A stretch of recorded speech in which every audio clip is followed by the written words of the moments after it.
मन्त्री गौरी यादव बोल्दैछु। त्यो साल ट्रेडिङको अफिसमा आइहाल्नुहोस्, तुरुन्तै लिएर जानुहोस्, ग्यासको कमी छैन। त्यही भएर हाम्रो उद्योग मन्त्री ग्यास बाँड्दै हिँड्नु भएको छ। फोन गरेर तपाईँको घरमा ग्यास छ भनेर सोध्दै हुनुहुन्छ।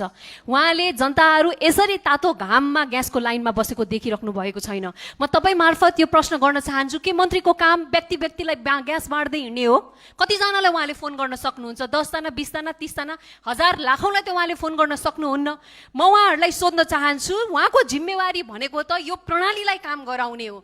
उहाँले त अहिले व्यक्तिगत तवरबाट उहाँको दया दिए जस्तो 2-4 जनालाई ग्यास बाँडेर हिँडिराख्नु भएको छ। राज्यको दया होइन, हामीले व्यवस्थापन खोजेका हौँ सभामुख महोदय। र अर्को कुरा, राज्य प्रणालीको यसरी क्षयीकरण गर्न मिल्दैन।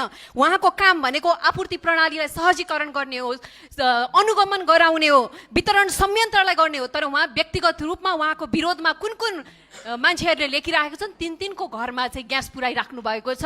यस्तो प्रधानमन्त्रीज्यूले यस्तो मन्त्रीज्यूलाई स्पष्टीकरण सोध्नुपर्छ र यो समस्या सम्बोधन हुनुपर्छ। धन्यवाद।